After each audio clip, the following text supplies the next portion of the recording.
Glória a Deus, quem está aí, já estou vendo aqui a Dilza, Fernanda.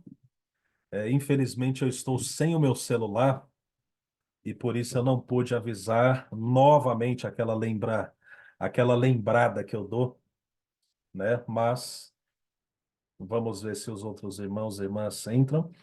Nós vamos falar hoje aqui sobre o profeta Elias. O profeta Elias, ele é conhecido na Bíblia como o profeta do fogo. Lá em Israel, ele é chamado de o leão dos profetas. E Elias é interessante porque a Bíblia não fala muito. Se você analisar aqui, em 1 Reis 17, você pode abrir a sua Bíblia aí, 1 Reis 17, 1 Reis 17, aí a gente vai até 22 de 1 Reis, e depois só mais dois capítulos de 2 Reis. Então, Elias é citado bem em comparação com Ezequiel, Jeremias, Isaías. Elias nunca escreveu um livro, né? Outros profetas escreveram livros. Normalmente os profetas eram também movidos por Deus para escrever livros, né? Como o profeta, todos os livros dos profetas, né? Oséias, Malaquias, Abacuque. Só que Elias não. Elias, a obra dele foi causar um impacto em Israel em uma época que Israel estava se degradando no pecado, né? Diz a Bíblia que Elias profetiza na época do rei Acabe, que eu até falei hoje aqui. E o rei Acabe, diz a Bíblia que foi o pior rei que Israel já teve, o pior rei, porque Acabe era casado com Jezabel, né? E Acabe, diz a Bíblia, que por causa da influência de Jezabel, Acabe começa também a levantar outros deuses, levantar altares para Baal e para Astarote, né?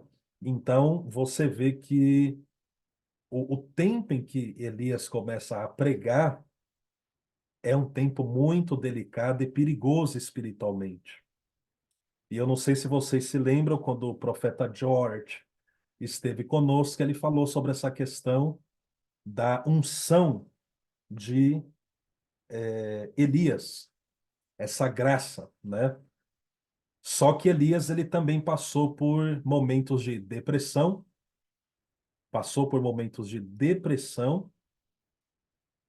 depois que ele teve uma grande vitória, ok? Então, 1 Reis 17 diz assim, ó, 1 Reis 17, versículo 1.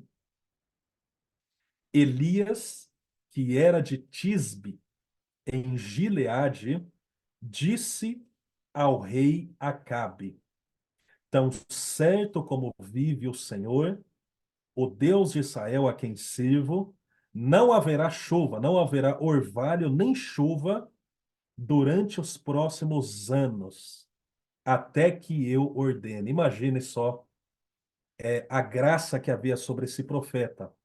A Bíblia diz que ele falou, ó, não vai chover até eu falar que vai chover, né? Então, é, Elias é conhecido como um profeta que teve esse poder de abrir o céu, de fechar o céu e depois fechar o céu e depois abrir depois de 3 anos e meio. E uma coisa que também é um detalhe, por curiosidade, que a gente tem que ver aqui, é que Elias, ele não disse assim, diz o Senhor. Azozosh Prishderé, não disse. Elias não falou assim, Deus está dizendo. Ele falou aqui, ó, eu digo, tão certo como vive o Senhor, Deus de Israel, que não vai chover até que eu diga que vai chover novamente. Então, era um profeta que ele tinha uma autoridade no que ele falava, tão forte que ele não falou assim diz o Senhor. Mas lembrando, aqui não foi falta de respeito, né? Não foi que ele falou, não preciso dizer que é Deus que está mandando, não. E aqui daqui dá para perceber que Elias orou, como diz a Bíblia, orou, orou, até que ele sentiu no interior dele, ou Deus mostrou para ele, se você fizer a chuva parar, a idolatria também vai parar. Por quê? Porque um dos deuses que o povo de Israel adorava era um deus da fertilidade, que vai trazendo colheita e tal. Então, quando Elias fala que não vai ter chuva, ele estava também desafiando os deuses, os falsos deuses que estavam ali naquela época, né? Então, é como nós dizemos, né? O calibre, a autoridade espiritual que estava sobre Elias, muito, muito, muito grande autoridade que estava sobre ele, muito grande autoridade. E a Bíblia diz que depois que ele fala, Deus fala para ele se esconder. Ele fala, não vai chover para o rei Acabe. E depois acontece algo que Deus diz assim: vá para o leste e esconda-se junto ao riacho de Querite. E quanto tempo que Elias ficou escondido? 3 anos e meio. 3 anos e meio escondido.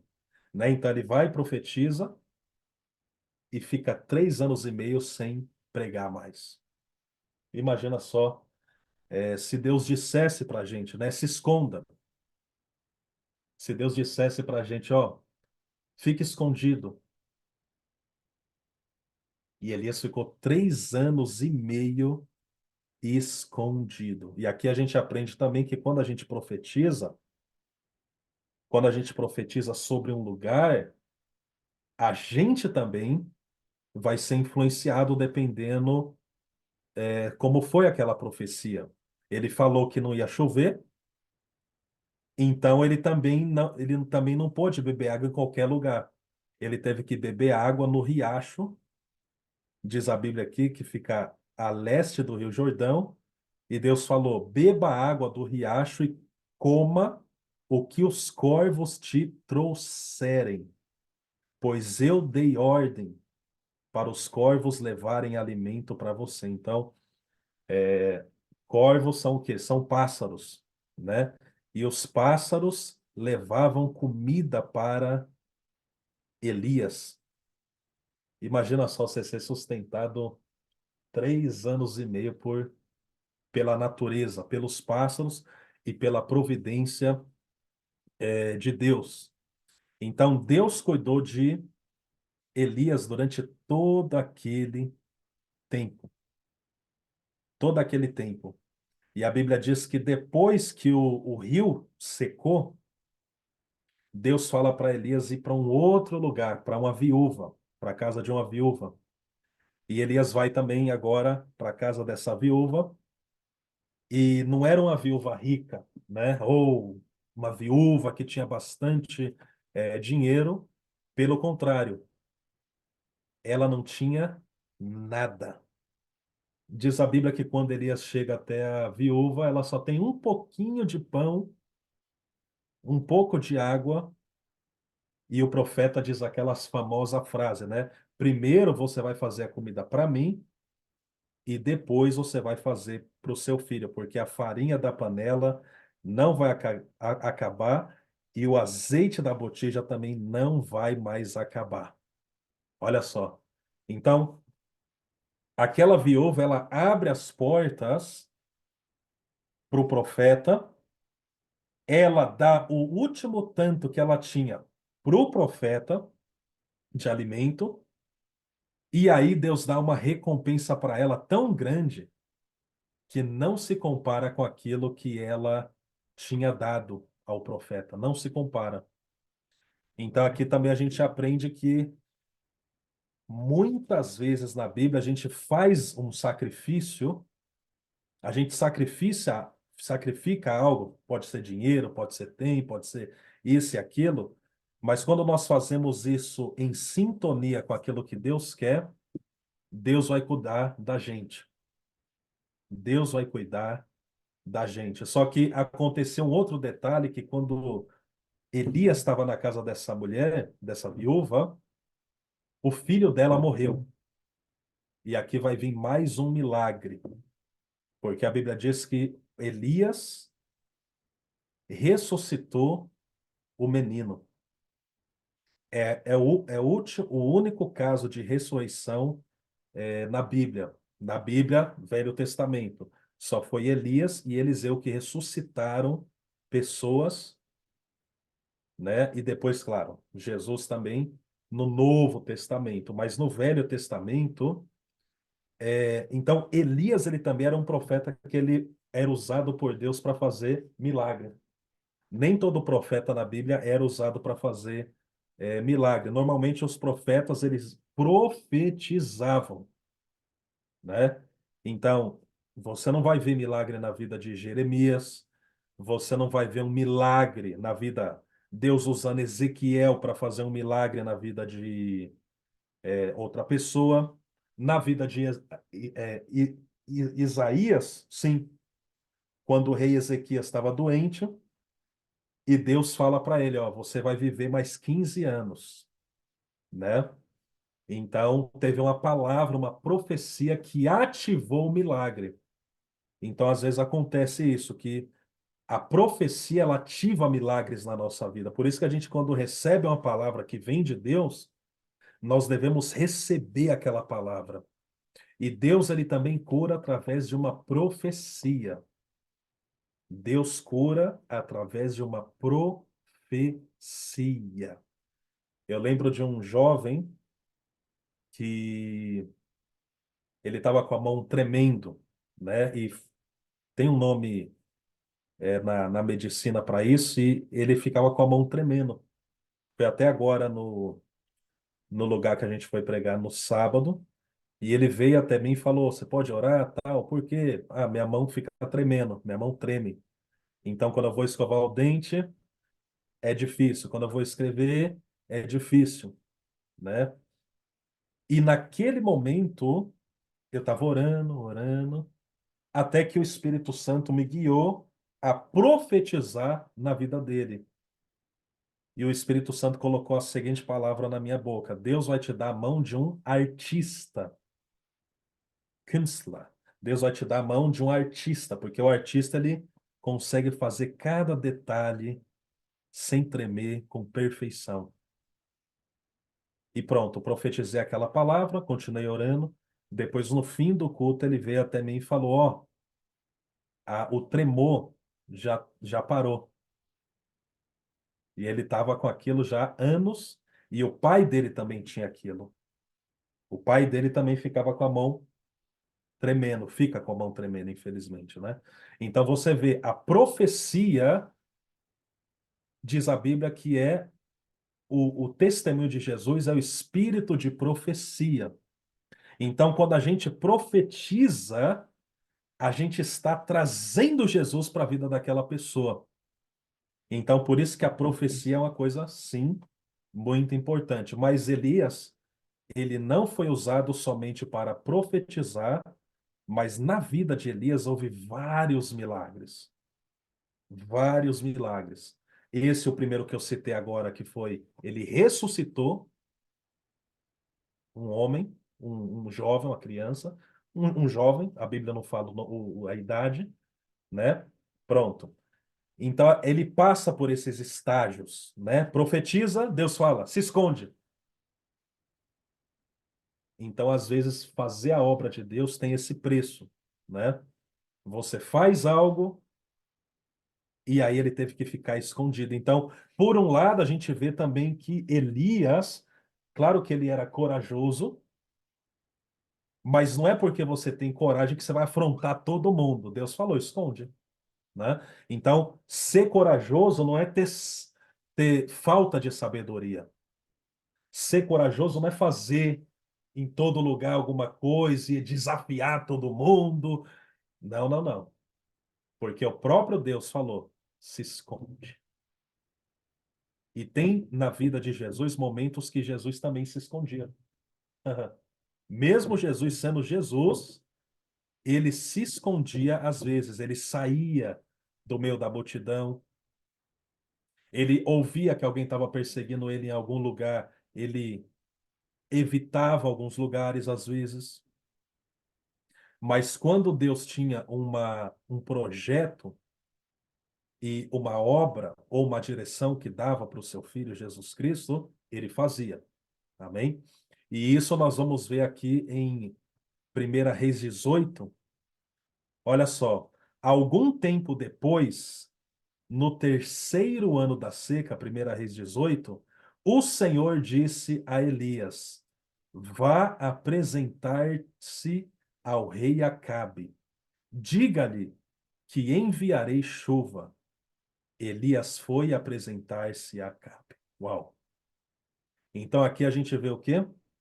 Aqui a gente vê que ele falou que não ia ter chuva, Deus falou para ele se esconder, Deus sustentou ele num riacho com água e os corvos trazendo comida. Ele vai depois para a casa da viúva, há milagres ali, a viúva prospera financeiramente, tem alimento, tem azeite, tem farinha. Só que depois de 3 anos e meio, Deus fala: chegou a hora de você ir novamente para o rei. Olha que interessante. Você precisa ir novamente para Acabe, né? E olha só, a fome era muito grande em Samaria. Acabe mandou chamar Obadias, o administrador do palácio, e Obadias temia profundamente ao Senhor. Olha só, então tinha um homem chamado Obadias que trabalhava com um rei que era muito mau, mas ele temia ao Senhor. Né? Então a gente aprende aqui que a gente não deve colocar todo mundo no mesmo pacote, né? Falar, todo mundo que está lá naquele palácio são pessoas idólatras, isso e aquilo, não. Porque Obadias trabalhava no palácio e era um homem que temia profundamente ao Senhor, e a Bíblia diz que ele sustentou 100 profetas na época de perigo. 100 profetas, né? Escondeu aqui. Obadias escondeu 100 profetas em 2 cavernas. Colocou 50 em cada caverna e dava alimento e água para eles. Uau! Olha só como Deus é bom. Por quê? Porque Jezabel estava matando os profetas. Olha só que interessante. E a Obadias, ele vai ser usado por Deus para livrar, para sustentar os profetas. Então, lá em 1 Reis 17, está escrito que Deus fala para o profeta Elias: se esconda. Mas aqui está escrito que Obadias escondeu os profetas. Então, nós podemos ser usados por Deus para esconder alguém em tempo de perigo. Imagina se houver, ou quando houver perseguição. A gente não sabe como vai ser exatamente. Mas quando os judeus foram perseguidos, muitos cristãos deixaram os judeus entrar, alguns, né, nas suas casas. Imagina só o cenário. E Obadias era alguém assim, que escondeu. Então, para você esconder uma pessoa, você precisa ter sabedoria, precisa ter estratégia, né? Então, eu quero profetizar na tua vida que Deus vai te dar estratégia. Estratégia. Deus vai te dar estratégia para você ser livramento para a vida de outras pessoas. Amém? Deus vai te usar, Deus vai te usar para você ser livramento. Imagina que bênção é essa. Deus vai usar você para você ser livramento na vida de muitas pessoas. Muitas pessoas, você vai ser um Obadias, que vai esconder os profetas verdadeiros, que vai sustentar, que vai cuidar.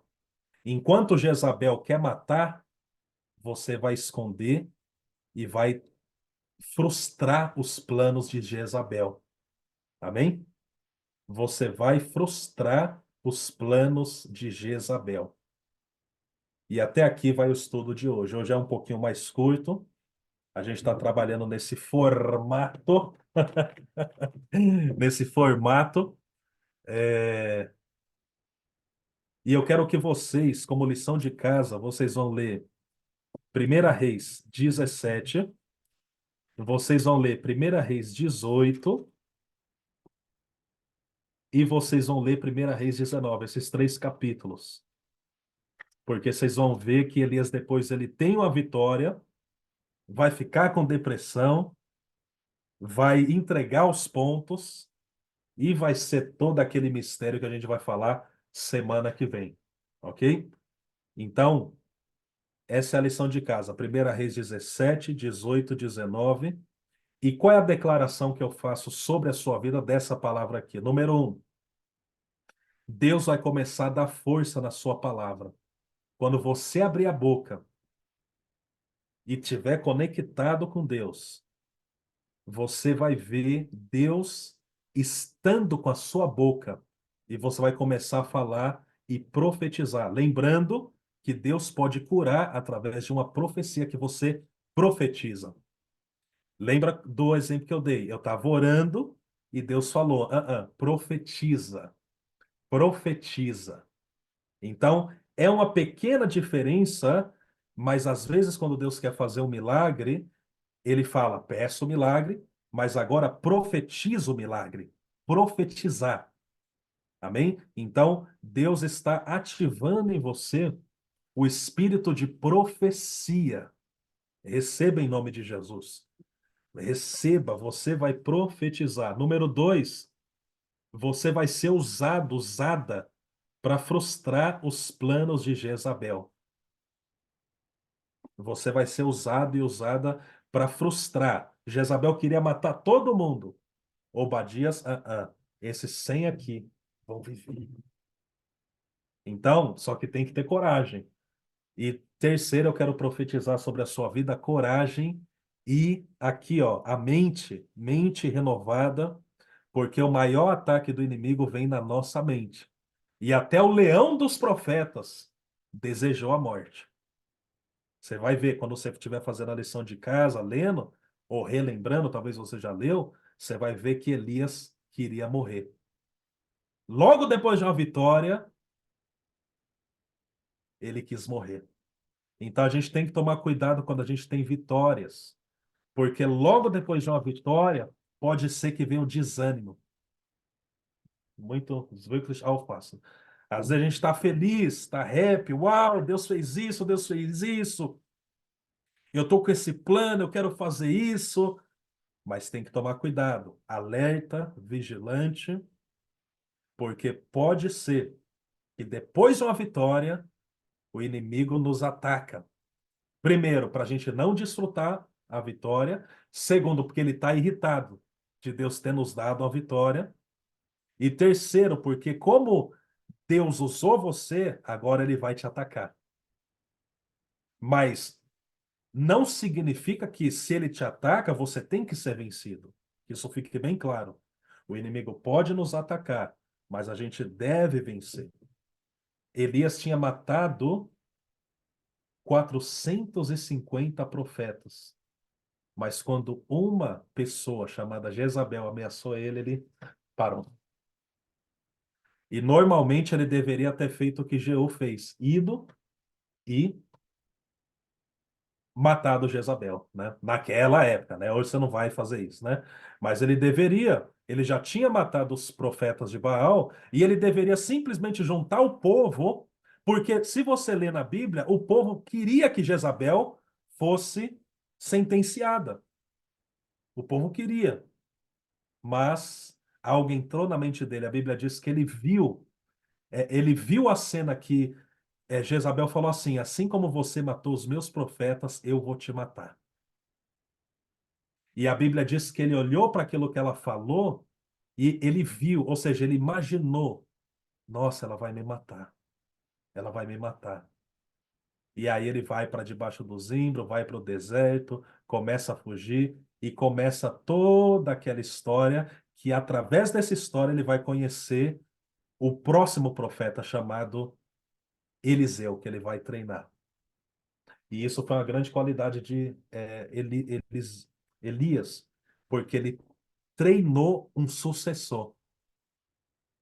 Foi um dos poucos profetas que treinou alguém para ficar depois dele. Só Moisés e Elias. Os outros profetas não fizeram isso. Eles pregavam, amém. Mas se você quer fazer a obra completa, você tem que treinar alguém que vai ser melhor que você. Aqui que a gente aprende também. Treine alguém para ser melhor que você. Porque a Bíblia diz que Eliseu fez o dobro de milagre das Doppelter, o dobro de milagre que Elias fez. Eliseu fez o dobro. Imagina. Em nome de Jesus, eu profetizo que você vai ter essas qualidades. Vamos orar agora. Pai, muito obrigado por esse estudo. Obrigado, Pai amado, por tudo que o Senhor tem feito. Pai amado, hoje o Senhor falou conosco sobre esse profeta que foi um guerreiro, que foi um homem de coragem, um homem de fé, um homem temente a Deus, mas um homem, meu Deus, que em uma fase da vida dele ficou com depressão, em uma fase da vida dele quis tirar a própria vida. Por isso, meu Deus, eu oro no dia de hoje por todos aqueles que estão me ouvindo e que ainda ouvirão a gravação. Ajuda, ajuda, Pai, ajuda. Ajuda o teu filho, a tua filha. Talvez ele já teve grandes vitórias, mas talvez há um ataque. Talvez nesse momento tenha havido um ataque, um levante espiritual, que o teu filho e a tua filha vai ter que interpretar da maneira correta. Ele não pode ser vencido por Jezabel. Não deixe o teu filho ser vencido pela ameaça de Jezabel. Não deixe o teu filho, a tua filha ser vencido e mudar de rumo, mudar de ideia, tomar as decisões erradas, assim como Elias tomou a decisão de vou parar. Pai amado, se tem algo que foi parado na nossa vida por causa de uma ameaça ou por causa de uma força espiritual, Pai, eu te suplico, joga por terra em nome de Jesus. Joga por terra em nome de Jesus. Joga por terra toda força contrária, toda força maligna que tem vencido, derrubado filhos e filhas, filhos preciosos, filhas preciosas de Deus. Não deixe, Pai. Não permita, Pai. Nos ajude a nos posicionar. Não nos deixe recuar, não nos deixe parar, não nos deixe esmorecer ou ficar com medo, com pânico de Jezabel.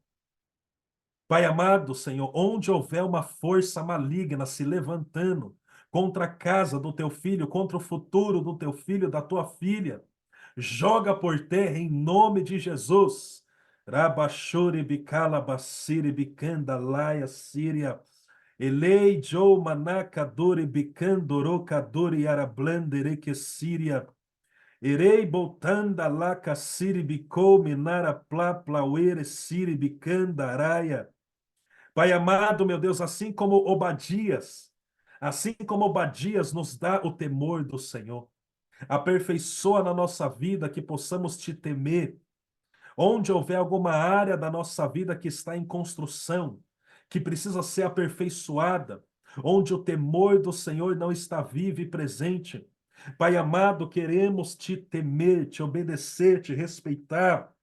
Meu Deus, assim como Obadias foi usado como um livramento para livrar 100 profetas, uau! Ele poupou 100 vidas, ele frustrou os planos de Jezabel. Assim, dai ao teu filho e à tua filha uma graça para que os planos do inimigo sejam frustrados. Pai amado, se há alguma coisa, Se há algum plano forjado contra a vida do teu filho, da tua filha, e que tá já até se iniciou já, ou queria se iniciar, ainda dá tempo de parar, de interromper, de interceptar, de bloquear, de desfazer, de destruir todo o plano maligno. Pai amado, abre os olhos do teu filho, da tua filha, usa ele e ela como um canal de livramento. E nesses dias em que nós estamos vivendo, Pai, as pessoas vão ser livres, vão ser libertas das garras do inimigo. Elas não vão morrer, eles não vão morrer. Os profetas que precisam ficar vivos não vão morrer, porque o teu filho, a tua filha fará como Obadias. Ele vai alimentar, ele vai sustentar, ele vai alimentar também com a palavra, com uma esperança. Profetas talvez que estavam já caindo, que estavam já parando, que estavam já preparando toda a mala para parar. Mas em nome de Jesus, ele e ela não vai parar. Pai amado, e Obadias, a Bíblia não diz que ele é um profeta, mas ele sustentou profetas. A Bíblia não diz que Obadias era um profeta, mas ele livrou profetas, porque a tua graça estava com ele. Pai amado, em nome de Jesus, quebra toda a força de Jezabel. Onde espíritos controladores estiverem, onde espíritos controladores estiverem desfazendo, destruindo casas, lares, empregos, futuros, decisões, obras, projetos de Deus, joga por terra em nome de Jesus, Pai. Joga por terra, Pai amado. Joga por terra, Pai amado. Joga por terra todo o plano das trevas, todo plano satânico que caia por terra, que seja desfeito, que caia por terra, que caia por terra, que caia por terra, em nome de Jesus. Pai amado, eu peço também que na medida que o teu filho e a tua filha continuar meditando, que o Senhor fale com ele e com ela muito mais do que foi falado aqui no estudo. Que o Senhor continue falando com teu filho e a tua filha.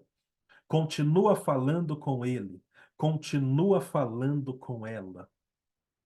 Revelando os teus pensamentos através da tua palavra. Em nome de Jesus. Em nome de Jesus.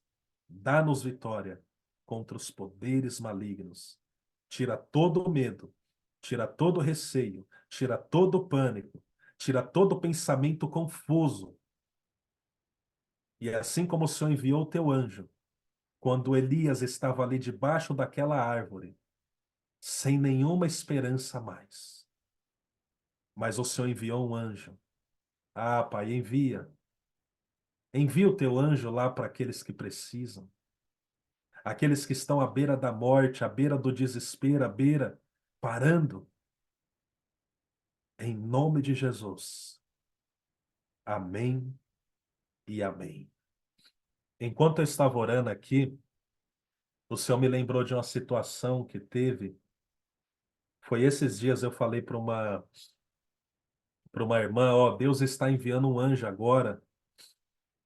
Deus está enviando um anjo, Deus vai te ajudar. Deus está enviando um anjo, desce um anjo aí agora. E depois, a gente precisa lembrar que anjos também são seres humanos, na Bíblia, né? Então, pode ser que Deus está enviando alguém, que Deus vai enviar você para a vida de uma pessoa para ajudar, ou pode ser que Deus enviou alguém para te alertar. Isso também é chamado de anjo.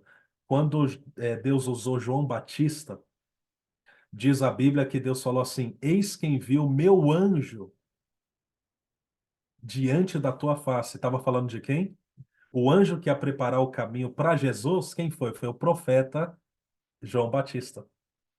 Então, às vezes, um anjo, às vezes a gente está esperando um anjo com asa, mas pode ser também, mas também pode ser uma pessoa. uma pessoa que carrega uma palavra de Deus, um alerta. E você pode ser esse anjo, mas você também tem que receber com humildade se Deus enviar um anjo para a tua vida. Então, Pai, abre os nossos olhos. Quando vier uma pessoa nos alertando, falando, toma cuidado, toma um cuidadinho. Quando vier alguém com amor, porque nos ama e porque Deus guiou, dizendo, cuidado, alerta. Pai amado, nós não queremos mais ficar sem ouvir os teus alertas. Pai amado, a gente já, literalmente, já quebramos muita cara no passado por não ouvir o teu alerta. Mas a partir de agora, quando tu enviares um alerta para nós, nós vamos nos lembrar, não é porque o Senhor não quer o nosso bem, é porque o Senhor nos ama, é porque o Senhor corrige quem é filho, e é porque o Senhor quer o nosso bem, e não que lá na frente desistamos por não estar mais no teu plano. Se tem alguém que precisa entrar novamente no teu plano, se tem alguém que está tentando reconhecer o teu plano, mas não entendeu ainda, revela-te a esse homem, revela-te a essa mulher. E como a Bíblia diz, Pai, na multidão de conselhos é que se faz a guerra. Então, envia conselheiros qualificados para nos aconselhar e restaurar aquilo que precisa ser restaurado. Em nome do Pai, do Filho e do Espírito Santo. Amém. Amém? Uau! Esse, falar desse tema é importante, não é mesmo? Que Deus abençoe. Depois eu vou estar enviando a gravações. Fiquem com Deus. Hoje foi só eu, a Dilza aí, Dominica aqui, comigo. Acho que os outros irmãos estão acostumados a mandar o lembrete, né? E como não trouxe meu celular, é isso. Que Deus abençoe. Fica com Deus, Adilza. Deus abençoe. Fica na paz. Amém.